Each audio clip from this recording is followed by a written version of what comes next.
और उसके बाद जिस तरह के हालात पैदा हुए, जिस तरह की चीज़ें यहाँ पे चली, उन सारी चीज़ों को किस तरह से हमारी कौम ने फेस किया, वो सारी चीज़ें आपके सामने रखने के लिए हम हाजिर हुए हैं।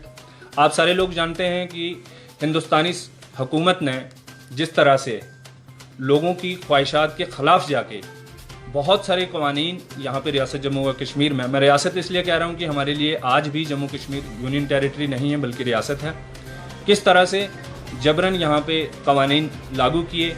और एक वाहिद कानून ऐसा था जिससे स्टेट की थर्ड लार्जेस्ट पॉपुलेशन को फ़ायदा होना था, जिसे फॉरेस्ट राइट एक्ट कहते हैं, वो इन्होंने आज तक यहाँ पे लागू नहीं किया।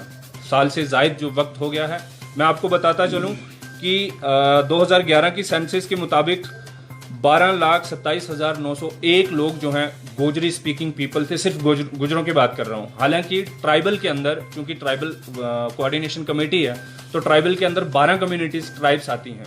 तो फिर आप हिसाब लगा लीजिए कि रियासत की दूसरी सबसे बड़ी आबादी जो है इस कामकाज के साथ ताल्लुक़ रखती है। और इसमें मैं एक चीज़ बता दूं कि आज सो कॉल्ड नाम निहाद रोशनी स्कैम के नाम पे जिस तरह से कम्युनल फोर्सेस जम्मू के अंदर मुसलमानों को, और उसमें बिलखसूस ट्राइब्स को जिस तरह से ब्रांड कर रही हैं, और जो पीछे आपने देखा है कि किस तरह से ब्रांडिंग की गई इस कम्युनिटी की, आप उसमें देखिए कि मैं एक चीज़ बता दूं, जो उनका आर्ग्यूमेंट है कि ये फॉरेस्ट इंक्रोचर्स हैं, लैंड ग्रैबर्स हैं, कैटल स्मगलर्स हैं, मैं बता दूं कि forest right act in communities को 3 राइट जो है गारंटी करती है। सबसे पहले उसमें है grazing rights. We don't have any concern with the land issues, we are demanding grazing rights, पहला। और दूसरे number access to the water resources, ये भी ट्राइब्स का ही एक जो है बर्थ राइट है।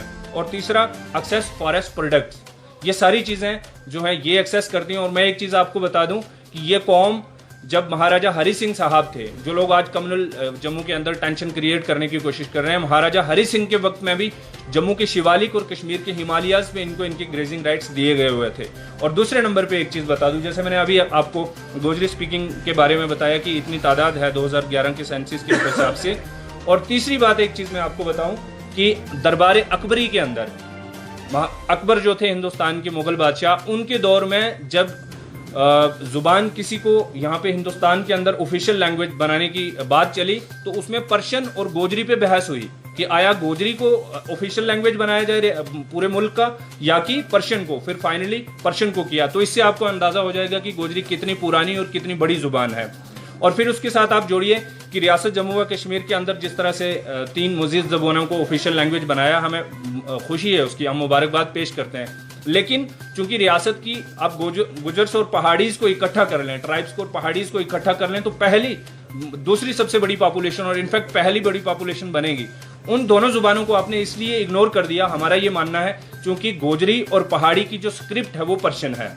और आप जिस तरह से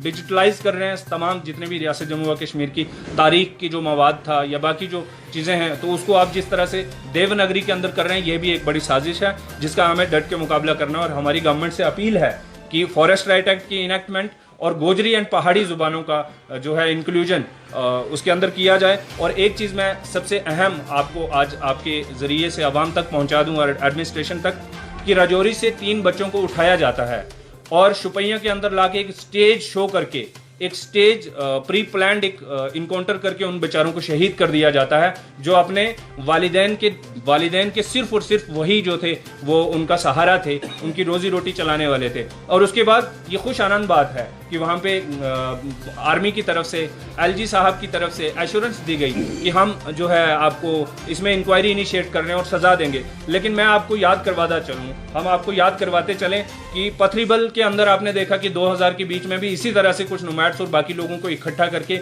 एक फेक इनकाउंटर किया गया। और उसके बाद आपने मचेल देखा, मचेल के अंदर भी किस तरह से एक फेक इनकाउंटर हुआ। और इन दोनों केसेस में हवाला इसलिए दे रहा हूं, इन दोनों केसेस के अंदर भी एडमिनिस्ट्रेशन ने खुद एडमिट करा था, आर्मी ने खुद एडमिट करा था कि it was a stage encounter.